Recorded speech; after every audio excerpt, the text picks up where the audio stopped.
Welcome back to AI for Founders. I'm Ryan Estes, the podcast where we explore how trailblazing founders are building smarter, faster, and leaner using AI. Today's guest is a true OG in the tech world, Dave Sifry.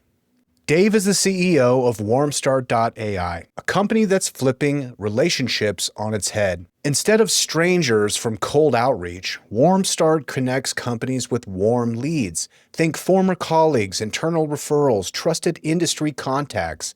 It's like turning your company's collective network into a sourcing superpower. Dave's no stranger to innovation. He founded Technorati, an early blog search engine that helped map the social web. Now he's back with a bold mission to make networking, relationships, and AI more human and way more efficient. If you're tired of cold outreach and want to hear how AI can warm things up, this one's for you.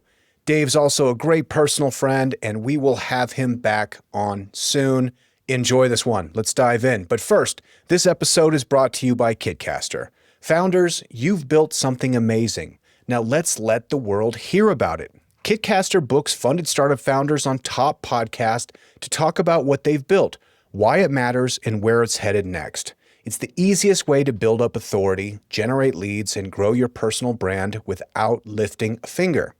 They've helped over 800 founders get booked on podcasts that drive real business results, from category-defining SaaS to DTC rocket ships.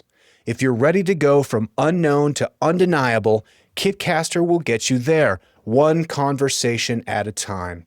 Head to kitcaster.com to apply and tell them AI for Founders sent you. AI alive tonight, shining stars, computer light.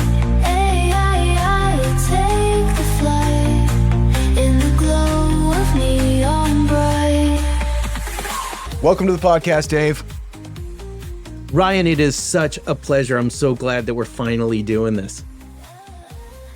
Me too, man. And I really mean it. You know, I've gotten to know you a little bit over the last 6 months, and I got to tell you, I've benefited greatly from our conversations and your wisdom. I mean, you have had a storied career, and you have this great new product, Warmstart AI, which we'll talk about. But I love our conversations. I just wanted to start by saying that.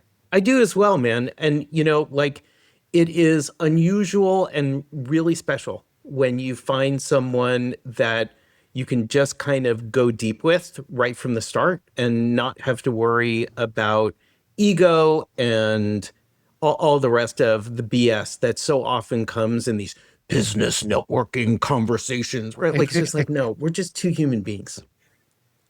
Yeah, there is some of that, isn't there? There's like a pissing contest that'll happen between founders. It seems like the people I gravitate to genuinely like have goodwill for each other and like have this collaborative kind of energy. And that kind of energy is infectious and always spawns new stuff, you know? So I'm always looking for that. And having so many conversations with folks, I know that it's rare, you know? Well, somebody once said to me, Dave, can you make your default attitude, what can I bring to the party? Mm-hmm. And like, I wake up each morning and I ask myself, what can I bring to the party?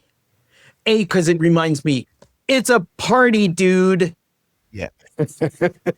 And B, it reminds me that it's not about what am I getting out of this? Like, Yeah. I firmly believe like you reap 3x what you sow. So the bigger question is, Totally agree. what can I sow and how am I doing it? And how am I being of service to others? And then the rest of it takes care of itself. Do you know what I'm saying? Yeah, 100%. And it's important to be reminded of that too. I can kind of like, it might be like kind of a baseline for me now. I have kind of a foundational modality of how I make decisions because time is scarce. You only have so much. So if I'm working on something, it's got to be fun. It has to make money and it has to be of service. Largely because if it doesn't have those characteristics, then I'm going to get lost in some project that's not fun, isn't of service, or isn't making money, you know? And I wish I could do more of that. In some way, right? Like, Yeah. Mama didn't raise a doormat. Like, you can be of service without being a doormat. Yeah. And I think it's kind of become really my main operating characteristic. And so that is to say that I notice when I'm not behaving that way. So there's like some cues when I'm like kind of on a divergent path is I'll feel paranoid, or I'll feel like the world is conspiring against me in some way. Or there's a very specific thing that when I walk into like a store, the music that's playing sounds like I'm in some kind of hell realm. I don't know what it is. Like the music in Walgreens wouldn't bother me otherwise, but if I'm in a certain way, like it's like I feel like I'm in purgatory and that this dimension is torturing me somehow. So it's almost like a barometer, right? Like, you know what I notice? When I'm racing other people to the next red light. Yeah. You know, like I'm not letting you pass. Like what? Yeah. What's going on there? This and it has is nothing actually to do with them. It has nothing to do with them. It has everything to do with what's going on with me, right? Yeah. I think this idea as well, and it's so important. I learned this as an early stage entrepreneur. What's my default attitude? Do I look at the world as this place of scarcity where everybody's out to get theirs? I got to get mine first. You know, I got to move faster, cut you off, do whatever it is, right? Like I got to compete, make my way, figure out the shortcut, what have you. Or am I working in a world of abundance? There's more than enough. The 1 + 1 can equal 5, right? It's just about being creative enough to figure out what is that 1 + 1 = 5. What are the underserved places? What, you know, I don't have to take from somebody else in order to be able to create more. And my experience is that the difficult times in my life almost always stem back to a place where I'm stuck in a scarcity mindset. And so when I can allow myself to breathe for a minute and remember, oh yeah, that's not what this is all about, right? Yeah. The world is actually this incredibly abundant place if I choose to look at it that way. And that is a choice, right? Like whatever I believe, Henry Ford once said, right? If you believe you're going to fail or you believe you're going to succeed, if you believe you can or you believe you can't, you're right. You're right. Yeah. You know? And it's actually one of the nice things about talking to you on a regular basis, Ryan, is that, you know, you help remind me that what's my choice going to be? What am I going to do today? Like what am I going to choose? Am I going to choose scarcity or am I going to choose abundance? And then how do I operate out of that place today? I love it, man. You know, I'm kind of hard-headed. I've had similar kind of revelations, or I would say revelations is the wrong word, insights, where this is kind of the true nature of things once you kind of strip away what's unuseful. But I'm hard-headed in the sense that, like, you know, if we're talking about competition between founders, we're talking about business networking and like kind of this more what's in it for me kind of attitude. To me, that's also just a symptom of just male competition in general. And so where I came from, like I grew up fighting all the time, like fist fighting and like getting suspended from school and, you know, going to court for fighting. And like, so I was kind of like scared of the world, and the way that I would immediately like look at anybody, men, kids, whatever, was like, okay, if I need to, what am I going to do with this guy? You know, if it comes down to it, I've been kind of programmed for that. So, you know, I went and trained jujitsu and wrestling and Muay Thai for, you know, 15 years. And as a process of that, it was like, maybe if I know I can kick a guy's ass, you know, maybe then I'll feel better. But it was actually the flip side of that. Now, you know, I learned how to train and I, you know, have skills that I would be remiss to say aren't good because of my training. But the real kind of insight was not how much of a badass I am, but how soft I actually really am. That perhaps I'm just made of butter, and somebody with the right training that's better than me, or God forbid, a pistol or a blade or something, could open me up and take me out very easily. So it was like through understanding not how strong I am, but how vulnerable I am, gave me like liberty to like kind of shed that whole kind of chip on my shoulder and that whole aggressive thing that was with me for years and years and years. It was just kind of a product of the childhood, you know? So Well, and it's a true sense of security. What you're actually talking about, if I may, like, Yeah. because all of that aggression, it comes out of fear. It comes out of this exactly. deep feeling like I have to protect myself. I need to be watching out what's going on, which by the way becomes, it's just like, I'm not able to do this, or I need to be able to protect myself, or somebody's out to get me. And when you realize that, oh, no.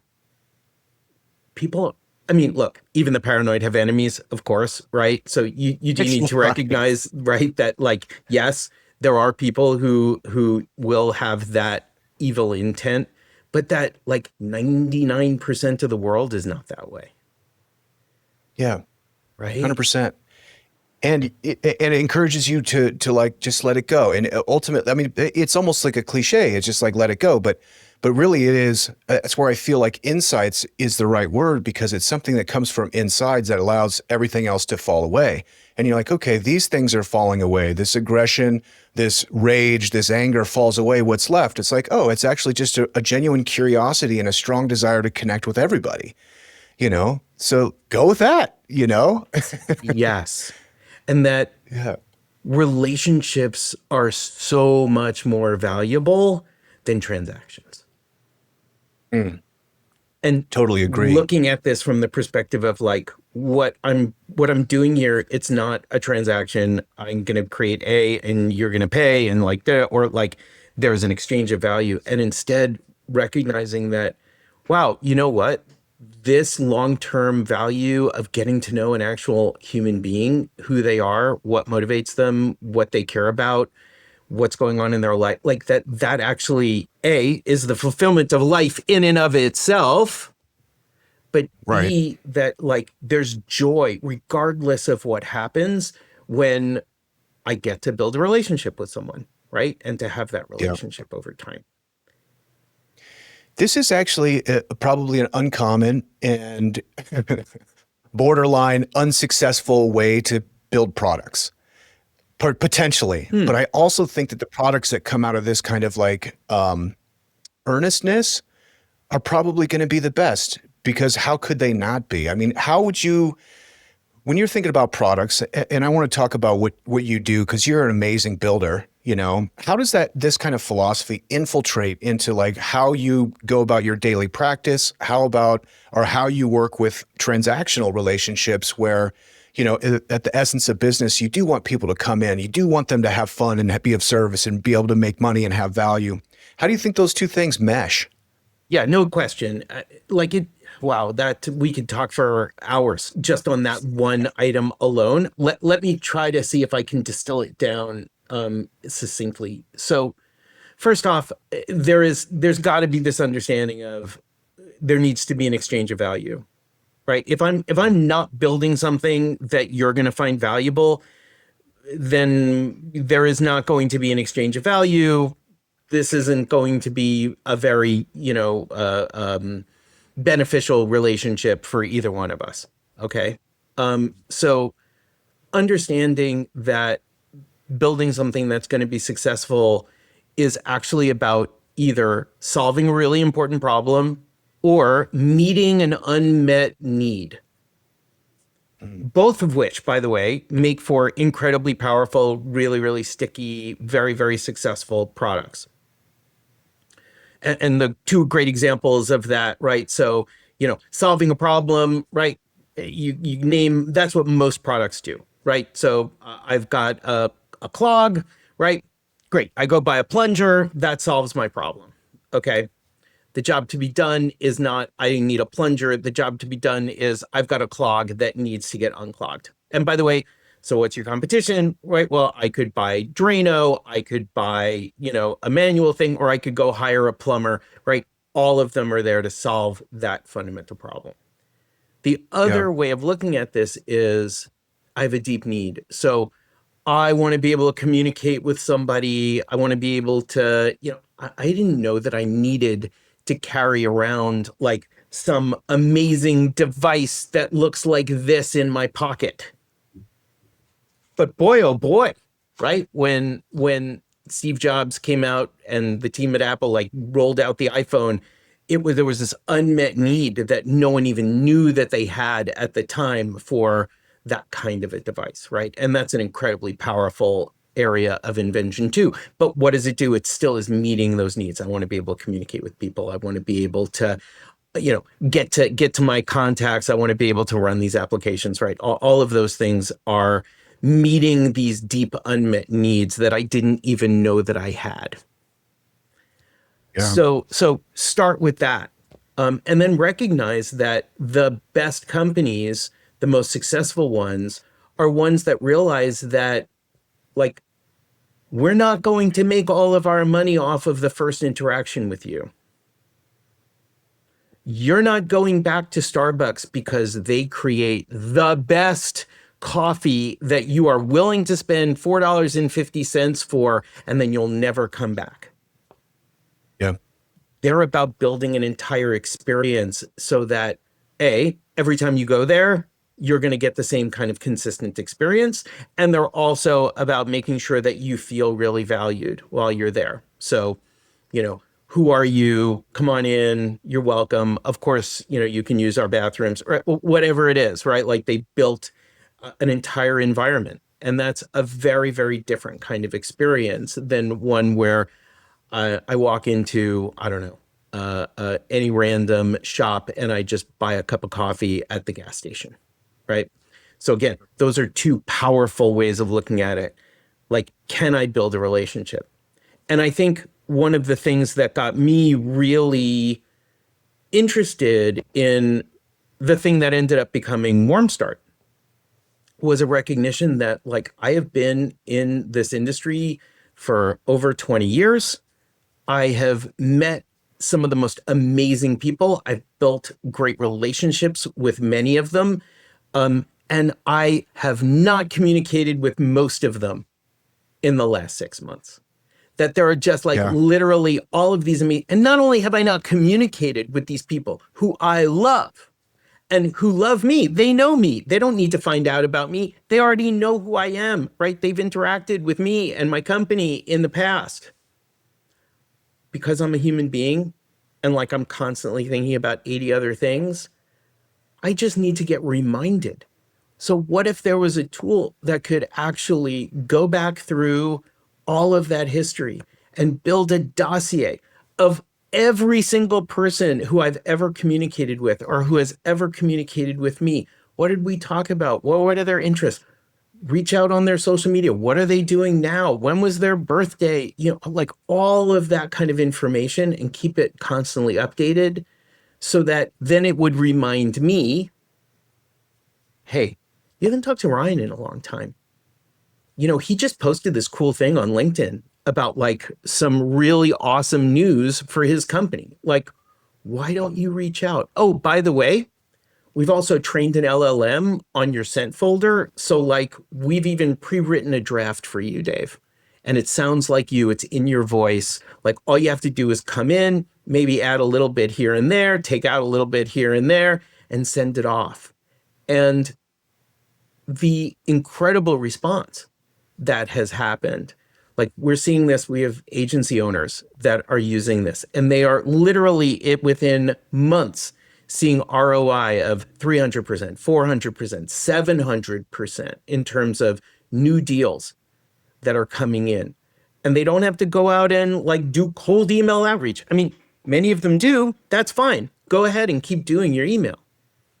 But being able to just talk to and be reminded of those people who you've had a great relationship with in the past, who, by the way, are now working at a different job, or, like, they got promoted in their current job, or they're doing something interesting. And so reaching out to them at the right time with the right message to reinvigorate a conversation and a relationship that you already have, it's a really, really powerful way to use AI.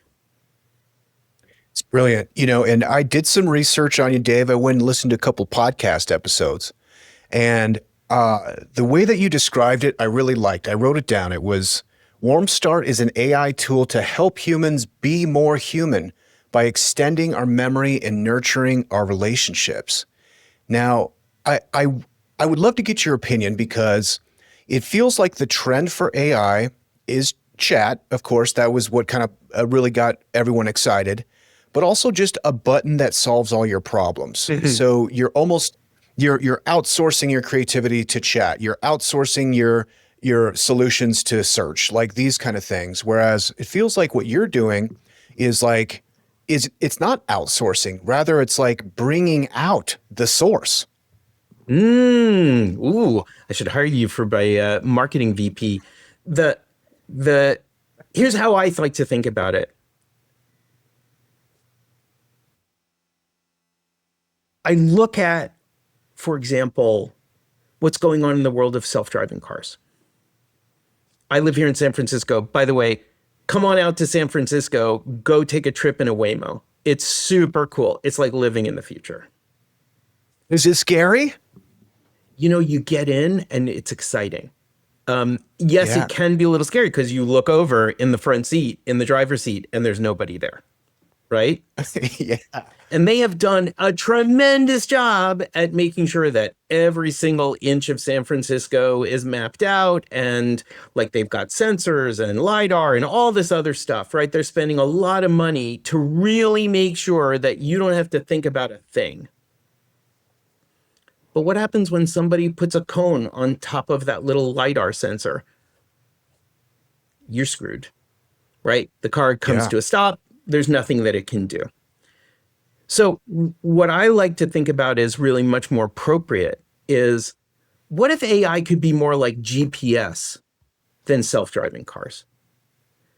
So sure, when you get to the point where it's that good that you can just let it go and handle all of those things, terrific. For the most part, though, AI just hasn't gotten there yet, right? There's still hallucination issues. There's still all sorts of issues around, like, do you really trust that, are you going to let it do all of your legal work? Like, yeah, maybe at some point in the future, right? How much are you ready to risk? But what if instead, I don't have to carry around a map anymore? I can just go onto my GPS, go onto my phone and say, I'm going here. And it says, great. All right, Dave, I'm going to be your companion. I'm not going to be your driver for you. I'm just going to be your companion. And if you see that there's traffic up ahead, or you decide while we're in the middle of the ride that you want to stop because you need to take a break, you can pull over, stop, and I'll be here waiting for you. And by the way, when you get back on the road, I'll reroute for you. That's what I want AI to be for me. So I'm a participant. I'm not just sitting in the back seat worrying, what's going to happen next. Yeah. And it's reflected in the product, so for people that are listening, you subscribe to Warmstart, and basically it gives you opportunity to search your Google Workspace, your Gmail, and look for unearth these old relationships. Maybe they're old prospect calls. Maybe it's people that asked for a follow-up call and you missed it somehow, because our inboxes are bananas. And so it resurfaces these conversations, gives you new opportunity to reach out to them, and it offers you some suggested text based on the context, which is amazing. And it ultimately, you still shape it a little bit, so you'll see the email, you're like, oh yeah, I want to say that, and I want to add dude bro in front of it because that's really actually my boy. Hey founders, let me ask you this. Are you building with AI or getting left behind by it? If you're serious about scaling smarter, faster, and bolder, you need to check out aiforfounders.co. It's your go-to resource for cutting through the noise and actually using AI to grow your startup. Each week, AI for Founders drops a sharp, no-fluff newsletter, dives deep with expert guests on the podcast, and hosts monthly workshops where you can get your hands dirty with the real tools and strategies. Whether you're pre-seed or Series B and beyond, launching something new, or just staying sharp, AI for Founders gives you the edge you need to win in 2025 and beyond. Hit aiforfounders.co to subscribe to the newsletter, tune into the podcast, and grab your spot in the next workshop. And it's all free. Build smarter, move faster, think bolder with AI for Founders. Now back to the show. you know? And by the way, but it's great. And then it learns. So as then soon it as you learns. send that thing and it says, dude, bro, you're like, oh, okay, maybe the next time that you're going to be writing to someone like that, I should add that affectation in. I didn't realize that Ryan does that, but he does. And have it adapt to you. Don't force you to write like the AI. The other piece to it too is that you create campaigns, and those campaigns can be based around your marketing intent and your call to action. So you don't necessarily want that long lost email, that person that you haven't talked to in a long time, to say, hi, buy my product. It's going to be, dude, Ryan, what's going on? It has been way too long. Like, I saw that thing you posted on LinkedIn, or, congratulations on the job move. Here's what's going on in my life. And then they write back to you, and then you can start to have the rest of the conversation. It's not about like just selling. It's about building that relationship. And on top of that, once you're actually got things going at night, it looks through all of your contacts and it says, oh, Bob just did something interesting. Sally just changed a job. Like, I'm going to pre-write for you a bunch of drafts. And then it sends you an email in the middle of the night and it says, hey, I've got a bunch of great leads already set up for you. Come on back, go through them. Maybe some of them you'd be like, that one isn't really interesting. Or maybe you want to be passive aggressive because you're like, ooh, I don't really, that person, no, I don't really want to talk to them. Great. So you can delete those, and it learns and says, okay, we gave Ryan that person, and then Ryan wasn't interested. All right, maybe we won't write to them another time. But like each morning, like every morning I wake up and I spend 15 minutes and I go through and I send about 10 emails to reconnect. And like, that's how we've gotten all of our customers so far. We haven't done any advertising. We haven't done anything other than word of mouth with folks like yourself. Amazing. Dave, I've got about 5 minutes left, and I have a question I have to ask you. Yeah. And then I want to reschedule and bring you back. We can have a monthly, weekly segment. I love talking to you, man. Me too. I want to ask you a question about the future. And I have a final destination of what I want Warmstart to be. I would love to know how long it would take to make this happen. So let's say I flipped on Warmstart probably 4 or 5 months ago. Yep. And it's been learning all about me. It's learning how I write. It's learning my relationships in my inbox. Now, what if it starts to take on a lot more data points? What if it's, what if I have the Google Glass, or, Apple's going to do a new AR glass? It's getting in all that. On top of that, it knows that I like fun. It knows I want to be of service. It knows that it knows what makes me me. On top of that, my Apple Watch is monitoring my hormone and my blood levels.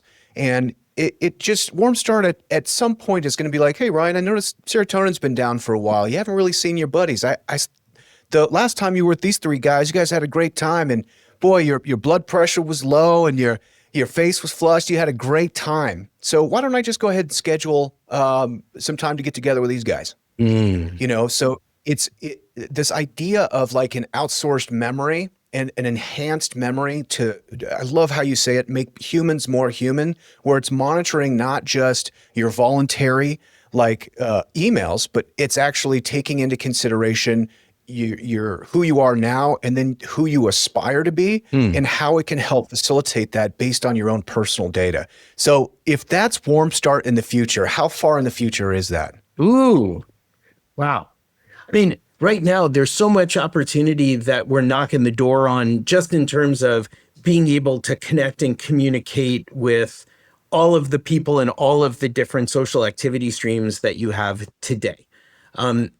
Next is even connecting with your CRM systems so that it can pull in what are the interactions like with different kinds of business systems. I think that adding in these additional data streams, like what's going on, what's happening in my mood, like how am I behaving physiologically when I'm doing things, or being able to be that GPS for your mood and say, hey, Ryan, you know what, like the last time that you met with these 3 people, like you ended up having a really great time the next day. Like, would you like me to set up another meeting with them? Makes a ton of sense. Thinking through the permissions there is going to be really important too. And making sure that like the data, that this is some of your most intimate data, keeping it private, Right. making sure that it stays private, making sure that it stays secure. You can't take that stuff for granted as well. So I think that the future is coming. The future is coming. Yeah. And what I want to make sure of is that in the end, it's about enabling you to be the best version of you and not forcing you to have some AI overlord that's saying, you know, you have been looking at your computer for too long, time for you to take a break. You know, like, no, that's not okay. Yeah, well, and it gets more nuanced, you know? So it's like, I've got a Fathom recorder for Zoom calls that'll be like, well, you've been talking for a minute and you've talked for 35% of the conversation. It's like, that's a good marker of when to shut up. But the more sophisticated it'll get, it'd be like, you know, actually, for about 37% of the conversation, Dave was kind of leaning back in his seat, which indicates that he's either disinterested or he disagrees with you subtly. You know, or it'll be like, we can tell that like you're sweating a little bit more when XYZ happens, and have these recommendations backed up. So yeah, it's going to be a very interesting future. As we're wrapping here, and again, Dave, I want to definitely do this again, if you don't mind. Where can people connect with you personally? Absolutely. So easiest is go to warmstart.ai. That's all just one word, warmstart.ai, and come and check it out. You can actually start with a free trial. You don't even need to like talk to me at all. If you want to, you can set up an appointment and we'll walk you through, get your first campaign set up, get you all set up and going. And if you want to reach out to me, it's dsifry, DSIFRY at warmstart.ai. Would love to hear from you. Tremendous. Thanks so much, Dave. Thank you, Ryan. So let's talk about podcasts for a second. You're listening to one, which is awesome, by the way. Thank you so much. But have you ever thought about being a guest on a podcast? Like seriously, imagine sharing your story and your expertise and your business all on shows where your ideal customers are already listening. Kitcaster connects founders and entrepreneurs, professionals with podcasts that actually make sense for their brand. No pitching, no guessing. You just have great conversations on great shows. And the best part, Kitcaster handles everything. You just show up and bring your A game, Kitcaster does the rest. This is hands down one of the easiest ways to grow your personal brand and just create a wellspring of content for short video, for blog posts, for speaking engagements, for whatever. So if you've been thinking, yeah, I really need to step up my content game, go to kitcaster.com and apply today. Now back to the show.